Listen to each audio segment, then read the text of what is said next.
ইসলামে ধর্ষণের যে শাস্তি সেটা সাধারণ জেনার যে শাস্তি আছে সেই শাস্তির সাথে আরো প্লাস হবে কোনো কোনো ক্ষেত্রে। জেনার কি শাস্তি? জেনার শাস্তি হলো বিবাহিত নারী পুরুষ যদি জেনা করে তাহলে শরীয়তে তাদেরকে মৃত্যুদণ্ডের নির্দেশ করে রজমের মাধ্যমে। আর যদি জেনাকারী ব্যক্তি নারী এবং পুরুষ তারা যদি বিবাহিত বা বিবাহিতা না হয় তাহলে সেক্ষেত্রে তাদেরকে 100 বেত্রাঘাত করার শাস্তি ইসলামে রয়েছে। এবং সেই শাস্তি জেনার যে শাস্তি সে সম্পর্কে আল্লাহ বলেছেন ওয়ালিয়াশহাদু আদাহুমা তাইফাতুম মিনাল মুমিনিন, মুমিনদের একটা দল এই শাস্তি দেখবে, তাদের সামনে শাস্তি দেওয়া হবে যাতে অন্যরা সবাই সোজা হয়ে যায়, এখান থেকে শিক্ষা গ্রহণ করে, ভয় পায়। তো এটা হলো জেনার শাস্তি।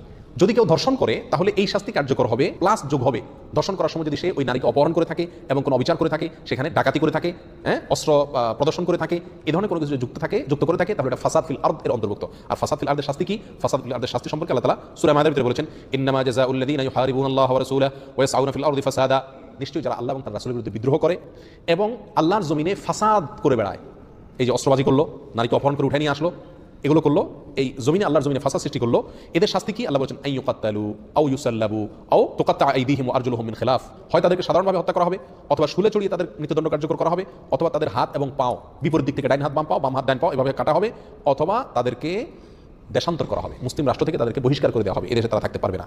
এই আয়াতের আলোকে সৌদি আরবের সর্বোচ্চ ওলামা পরিষদ, যার প্রধান এবং নেতৃত্বে ছিলেন শেখ বিন বাজ রাহমাহুল্লাহ, তারা সিদ্ধান্ত দিয়েছেন যদি কেউ কোনো নারীকে বা কোনো মানুষকে অপহরণ করে অস্ত্রের মুখে বলপূর্বক এবং তাকে তুলে নিয়ে যায় তাহলে এটা ফাসাদ ফিল আরদের অন্তর্ভুক্ত হবে এবং এই আয়াতের শাস্তি তার জন্য কার্যকর হবে। জজ বা বিচারক অবস্থা বুঝে কার্যকর করবেন।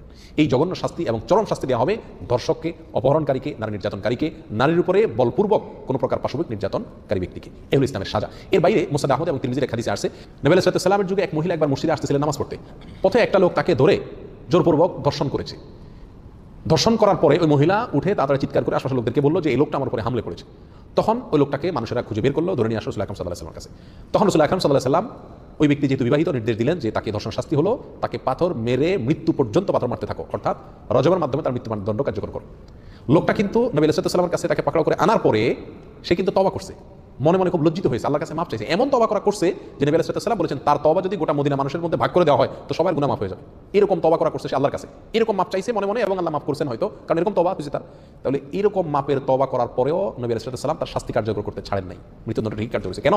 কারণ সে ধর্ষণ করছে।